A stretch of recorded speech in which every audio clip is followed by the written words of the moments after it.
야곱의 가족이 애굽으로 왔습니다. 그리고 바로를 만납니다.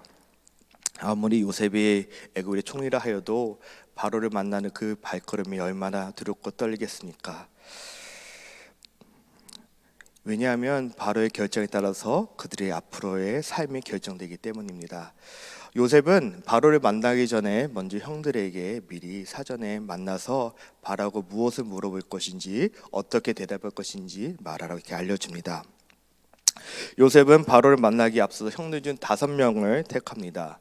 왜 5명인지 대해서는 오늘 본문에서 정확히 기록되어 있지 않지만 어느 학자는 5이라는 수가 애굽 사람들이 선호한 숫자라고 얘기합니다. 그것은 중요하지 않죠. 어쨌든 그런 정도로 요셉은 섬세하게 세밀하게 형들을 준비하는 것을 알 수 있습니다. 요셉은 요셉이 형들에게 알려준 대로 이제 바로는 형들에게 물어봅니다. 너네들의 생업이 무엇이냐고. 그리고 형들이 말합니다. 목자라고 말하고 있습니다. 그리고 기근이 심해서 이곳에 왔다고 말하면서 그들은 고셈 땅을 달라고 말합니다. 왜 고셈일까요? 어쩌면 목축하기에 좋은 곳일 수도 있고, 또 어쩌면 그곳이 애굽의 중심지에서 떨어져 있기 때문에 요셉의 마음 가운데서는 기근을 피해서 잠깐 머물고 있지만 가족들이 애굽의 문화와 그런 것들에 너무 섞이지 않기 원해서 좀 떨어진 곳을 택하지 않았나도 생각합니다. 이런 요셉의 형들의 요청에 6절에 다음과 같이 말합니다. 애굽 땅에 내 앞이 있으니 땅의 좋은 곳에 내 아버지와 내 형들에 거주하게 되어 그들의 고셈 땅에 거주하고 그들 중에 능력 있는 자가 있거든 그들로 내 가축을 관리하게 하라. 형들의 요청을 바로가 허락하는 중요한 부분입니다. 근데 중요한 역할을 하는 사람은 바로 요셉입니다. 지금 우리는 형들을 준비시키는 요셉의 모습을 통해서 그의 성품을 다시 한번 봅니다. 우리는 이미 요셉의 성품을 보디발 집에 노예로 갔을 때 통해서 알고 있습니다.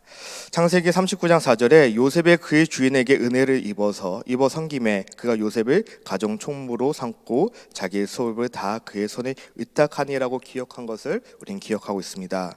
그가 얼마나 잘 섬겼는지, 한낱 노예가 가정 총무가 되고 지금은 애굽의 총리가 된 것은 그 마음 가운데 늘 매사에 신실하게 섬긴 요셉의 성품을 볼 수 있을 것입니다. 그렇기에 오늘 본문에서 요셉은 형들을 준비한 데 있어서 그의 성품이 다시 한번 나타나는 것입니다. 고생을 허락하는 것을 통해서 우리는 요셉이 얼마나 바로에게 신뢰를 받고 있었는지를 다시 한번 알게 되는 것입니다. 고센은 애굽의 중심에 벗어난 곳이지만 국경지대입니다. 그 말은 애굽은 전략적으로 중요한 곳이라는 것을 말합니다.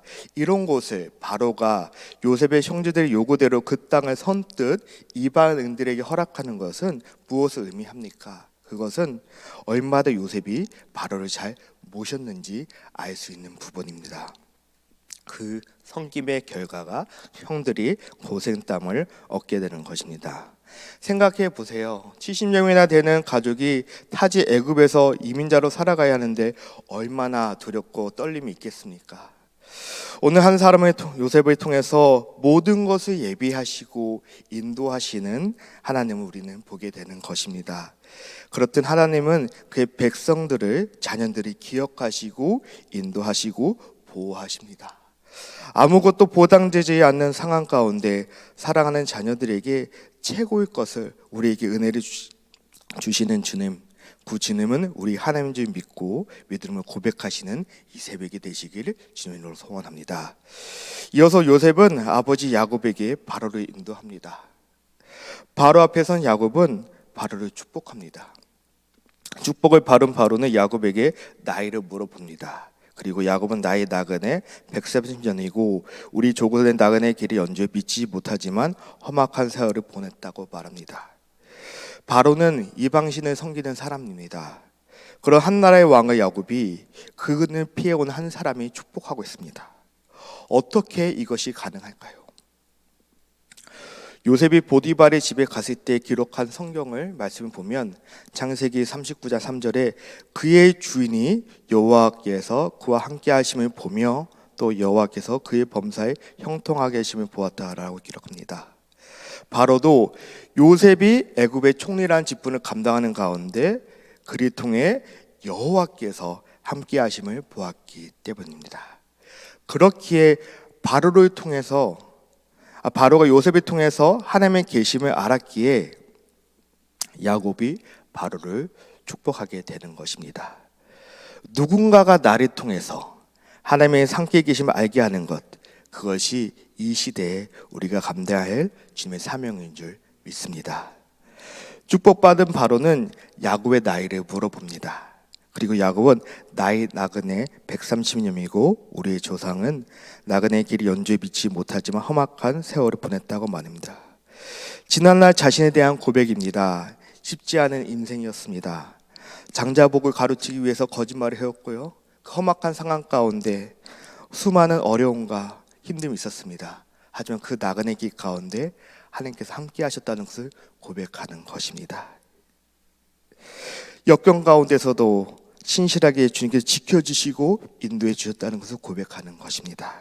그리고 야곱의 믿는 하나님을 요셉이 믿은 것입니다. 오늘 사랑하는 가족들이 고셈이라는 땅을 받고 그리고 바로 가축을 관리하는 일을 맡게 됩니다. 기근은 피해 온 땅에 하나님의 은혜를 받습니다. 하나님이 섭리요 인도하지만 그 가족을 이루는데 한 사람의 역할이 중요합니다. 바로 요셉입니다. 하나님의 요셉을 통해서 야곱을 자손들을 낯선 땅에 잘 정착하도록 인도함을 보았습니다.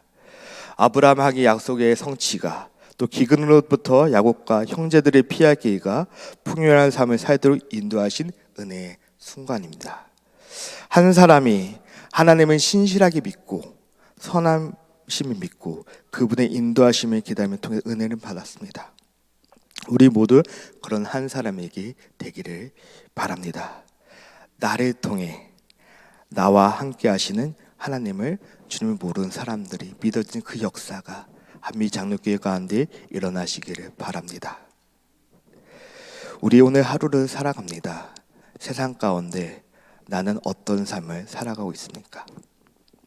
한 번은 이런 일이 있었습니다. 제가 중학교 때 저희 동네 요식업을 좀 이렇게 장악할 때가 있습니다. 무슨 말이냐면 저와 친구들이 배달을 했다는 것입니다. 저는 피자를 배달했고 제 친구는 통닭을 배달했고 저 친구는 짜장면을 배달했습니다. 이게 같이 배달업을 하고 있는데 한 친구가 이런 말을 했습니다. 우리 사장님 나를 너무 힘들게 해. 그래서 한번 그 집에 가서 먹었습니다. 그런데 이게 웬일일까요? 그 사장님이 저희 교회 성도였습니다. 그것을 보고 나서 마음가운데 어떤 마음이 있을까요? 우리는 세상 가운데 어떤 사람으로 살아가고 있는가? 우리가 교회에서만 신앙생활 잘하는 것이 중요한 것이 아니라 세상 가운데 하나님의 자녀로서 나를 통해 하나님의 은혜가 하나님의 함께 하심이 나타나는 저와 여러분이 되었으면 좋겠습니다. 그런 사명을 가지고 오늘 한 날 살아가시는 저와 여러분이 될 줄을 믿습니다. 그것이 선교입니다. 선교가 멀리 가서 하는 것도 중요하지만 내 주위에 주님을 모르는 사람에게 나를 통해 하나님을 알게 하는 것, 그 관계를 통해 하나님을 알게 하는 것, 그것이 가족일 수도 있겠고요, 친척일 수도 있겠고요, 함께 일하는 사랑일 수도 있겠습니다. 그런 사명을 가지고 오늘 하루 힘차게 살아가시는 저와 여러분 되기를 주님의 이름으로 축원합니다. 이 시간에 함께 기도하기 원합니다. 오늘 하루